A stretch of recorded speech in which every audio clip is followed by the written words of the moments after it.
Eftaf Shalom Lam teman-teman, selamat sore, apa kabar? Semoga pada sehat-sehat aja teman-teman semuanya. Di hari ini, hari Selasa tanggal 3 Juni 2025, sudah sepekan kita memasuki bulan Zulhijjah 1446 Hijriah. Nah, ini karena saya telat berangkatnya dari rumah karena pertama tadi saya tidur siang,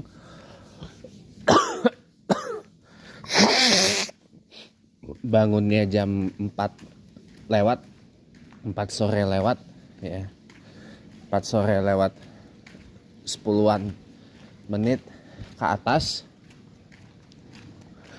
Jadi ini saya baru bangun banget baru bangun terus sholat asar,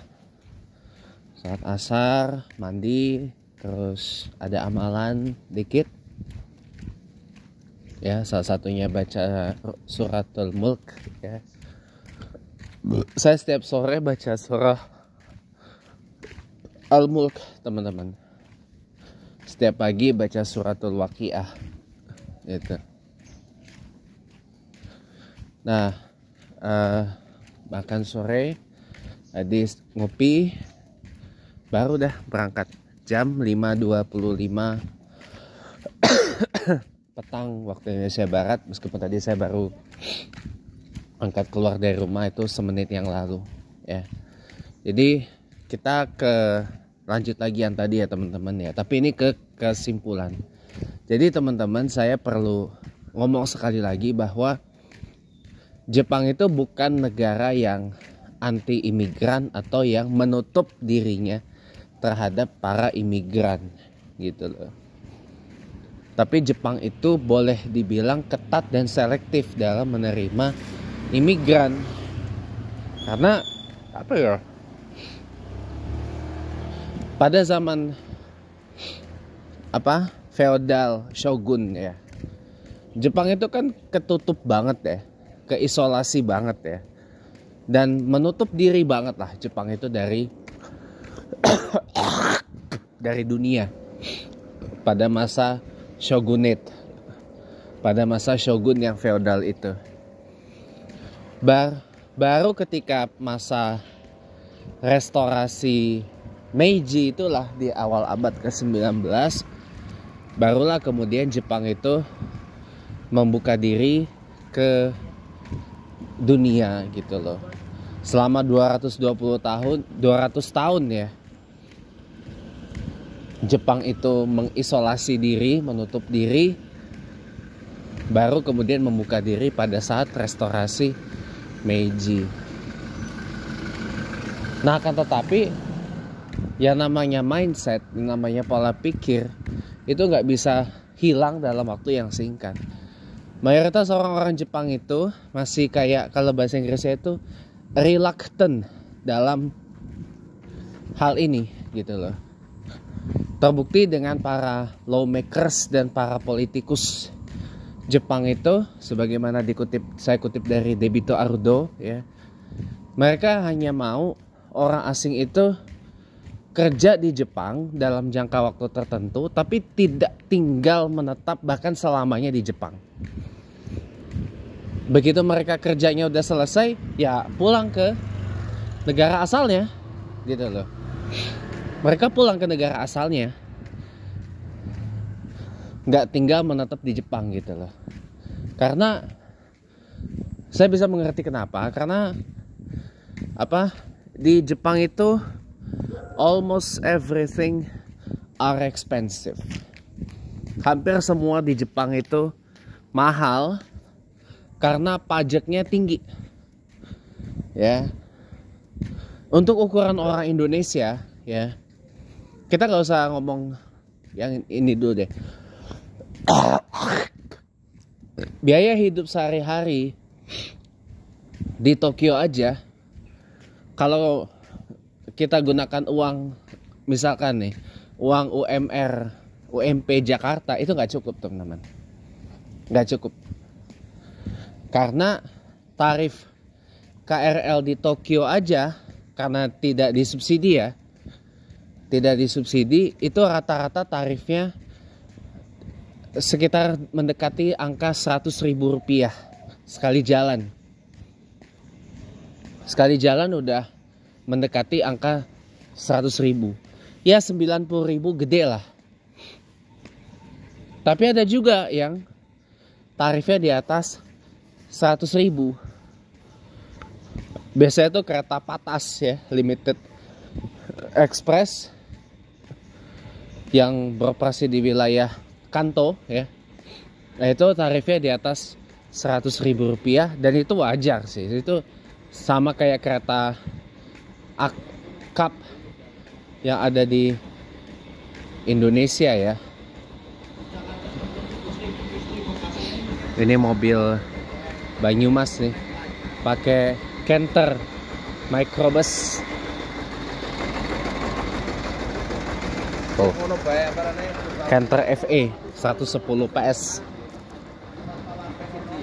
Orang kalau di sini bilang mobil kayak gitu tuh elf atau elf.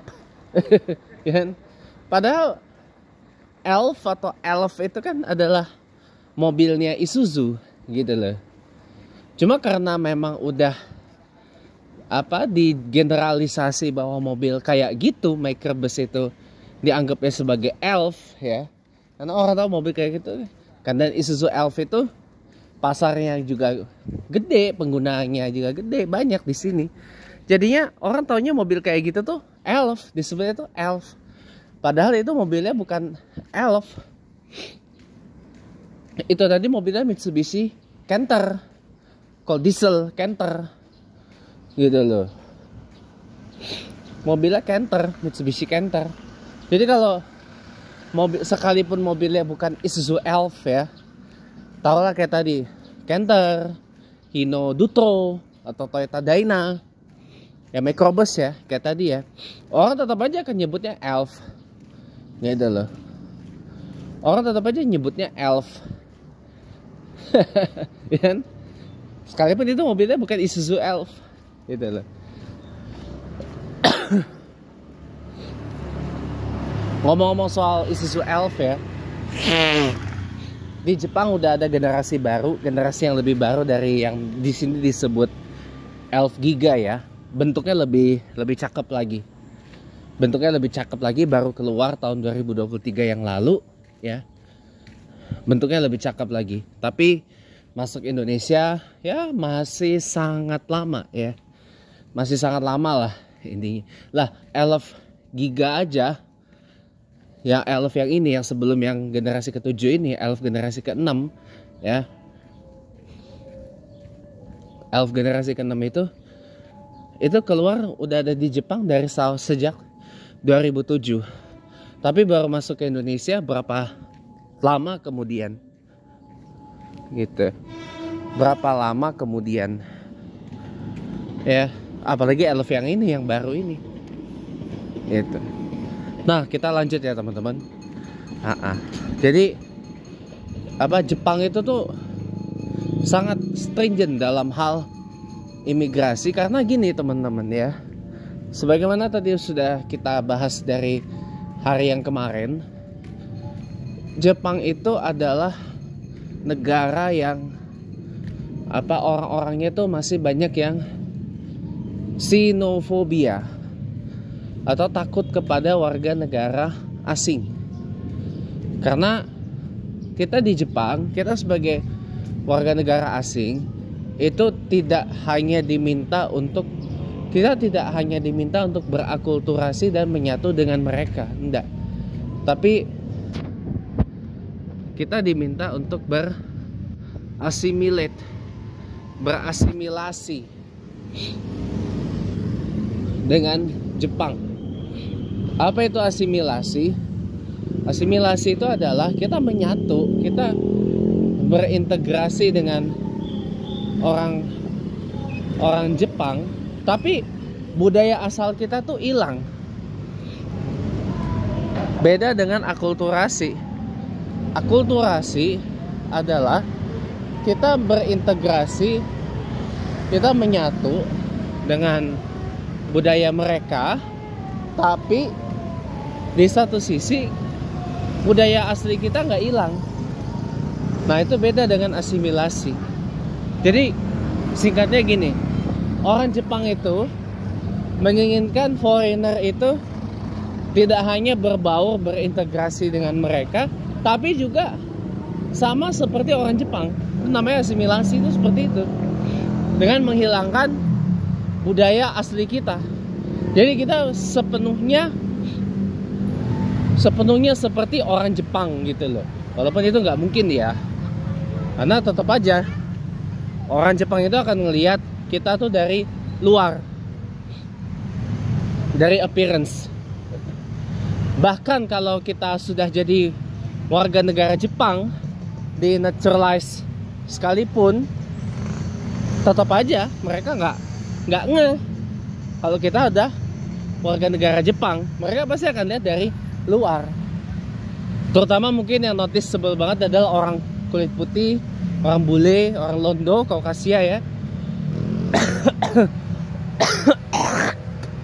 Sama orang of color kayak orang Negro Afrika, orang Arab, Timur Tengah gitu ya. Mereka nggak ngeh kalau orang tersebut ternyata sudah dinaturalize jadi warga negara Jepang. Cara pembuktiannya adalah lihat ID atau KTP. Walaupun ID atau KTP di Jepang itu tidak wajib ya, tapi voluntary, sukarela ya. Tapi untuk yang dinaturalize itu mending bikin supaya tahu, oh kalau kita ini udah warga negara Jepang gitu loh. Karena biasanya di beberapa tempat nih ya, itu biasanya terpampang tulisan Japanese only, khusus hanya untuk orang Jepang. Nah itu yang repot teman-teman.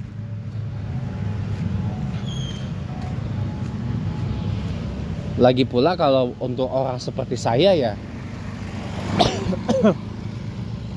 untuk orang seperti saya nggak akan saya ke tempat-tempat seperti yang tadi videonya saya tonton itu.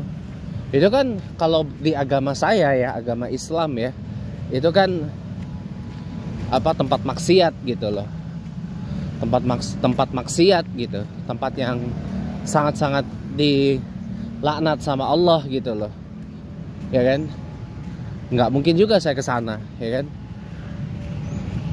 Ya paling kalau saya jadi pindah ke sana, ya nggak mungkin saya ke sana. Ya kalau saya mau membaur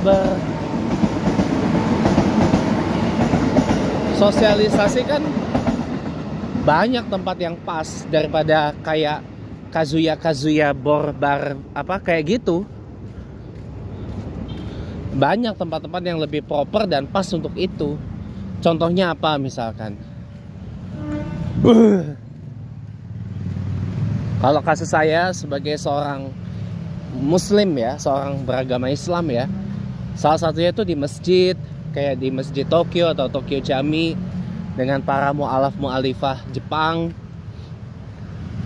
ya, atau orang Jepang yang bukan Islam tapi mereka mau belajar Islam, mereka mau tahu tentang Islam gitu kan. Nah itu di situ salah satunya. Nggak mungkin lah saya ke tempat-tempat yang biasanya tempat-tempat yang ada tulisannya kayak gitu. Itu biasanya ya mohon maaf ya, kalau bagi kita orang Islam itu tempat maksiat sih, tempat orang mabuk-mabukan. Itu haram kayak gitu. Lagi pula saya juga nggak mungkin juga ke sana kan. Gitu loh. Kecuali kalau saya masih kayak dulu nih, masih saya yang dulu nih, masih saya yang masih barbar, masih jahiliyah lah intinya gitu. Nah itu bisa. Tapi kalau saya yang udah begini, nggak mungkin ke sana. Haram itu tempat maksiat teman-teman. Makanya jadi saya bisa Tapi paling tempat sosialisasi kayak gitu ya kalau nggak di masjid ya di taman kota gitu, di taman kota atau di mana lah tempat sosialisasi, yang jelas bukan di tempat yang seperti itu. Bukan di tempat yang seperti itu. Itu tempat atau di kantor kalau saya kerja ya kan. Gitu. Nanti kalau ditanya sama orang Jepang, "Pak, kok enggak ke situ?" Ya saya akan ngomong, ya saya ini masih orang punya agama. Agama saya Islam. Agama saya, Tuhan saya, Allah Subhanahu wa taala melarang saya melakukan hal seperti itu karena memabukkan. Melarang melakukan ya, tapi nggak bisa saya langsung ngomong dengan bahasa yang khas saya banget, nggak bisa. Nanti malah nanti orang malah sakit hati kan. Tapi jangan juga bohong dengan mengatakan, "Oh nggak bisa Pak, saya urus urus orang tua," gitu kan. Ya bisa sekali dua kali ngeles gitu, nggak apa-apa. Tapi kalau harus jujur, ya harus jujur. Saya akan katakan bahwa ini nggak boleh di agama saya, di ajaran agama saya, agama Islam. Tuhan saya melarang hal yang seperti ini gitu loh. Tuhan saya melarang hal yang seperti itu, agama saya, ajaran saya melarang hal yang seperti itu. Harus dijelasin. Jadi orang tahu bahwa ternyata ini dia orang Islam, tidak boleh seperti itu. Tidak boleh ke tempat-tempatnya seperti itu. Nah itu. Jadi orang harus ngerti gitu loh. Kan itu kan kita juga sekalian syiar toh. Itu kan kita juga sekalian. Masya Allah banjir. Iya karena tadi hujan sebabnya. Tadi kan hujan deras banget. Kayaknya saya tadi nggak ke masjid, nggak sholat asar. Tidur saya. Saya tidur tadi dan lihat tuh kegenang cuy. Udah kayak banjirop aja. Soalnya sini rendah elevasinya. Oke, daripada son. Buruan. Ada spur vegan mau lewat deh tuh. Banjir. Oh, kita mesti cepet nih karena ada spur vegan mau lewat.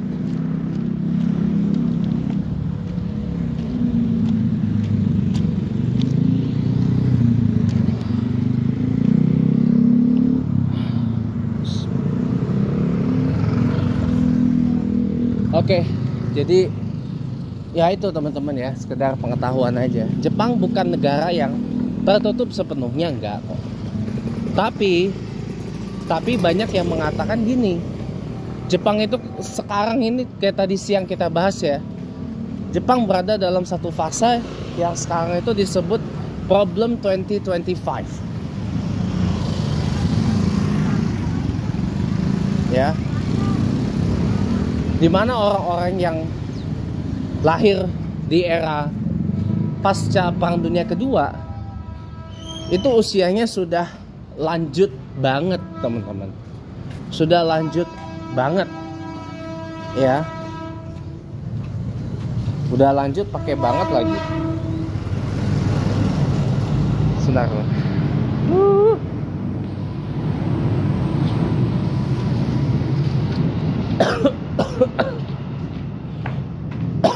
Udah lanjut pakai banget lagi ya kan. Jadi mereka usianya di tengah-tengah atau di akhir 70, bahkan some sudah di 80 di sini. Kan Perang Dunia II selesai tahun 1945 kan. Nah mereka yang kelahiran 1945 itu usianya sudah 80 tahun. Dan yang di bawahnya usianya sudah 70 tahun akhir. Ya. Nah, Jepang itu ngalamin yang namanya population decline. Penurunan populasi, di mana diperkirakan tahun 2050 Jepang itu akan kehilangan hampir 30 juta penduduk. Karena tingkat kematiannya tinggi. Mortality rate-nya tinggi, teman-teman. dibandingkan tingkat natality-nya atau fertility-nya.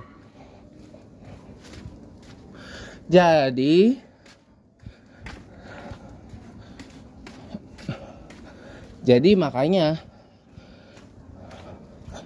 memang satu-satunya jalan untuk sekarang ya, ke teman-teman baik yang menyuarakan imigrasi, membuka seluas-luasnya, selunak-lunaknya imigrasi. Yaitu solusi, tapi solusi jangka pendek. Solusi jangka pendeknya adalah membuka imigrasi seluas-luasnya. Mungkin bisa mencontoh Singapura, bisa mencontoh Kanada, ya bisa mencontoh negara-negara yang kebijakan imigrasinya lebih terbuka, tapi tetap pada penghormatan kepada identitas nasional Jepangnya gitu. Itu bisa dipikir seperti itu ya. Nah, sebagai solusi jangka panjangnya memang di dalamnya Jepang harus dibenerin, ekonominya dibenerin, cost of livingnya diturunin. 2 menit lagi udah mau maghrib ya kan, cost of livingnya diturunin gitu. Banyak lah intinya gitu yang harus dibenerin dan diperbaiki dari Jepang gitu. That's it. Itu aja.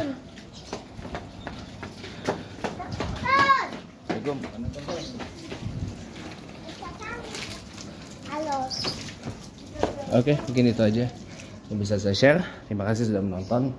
Sampai ketemu lagi lain waktu.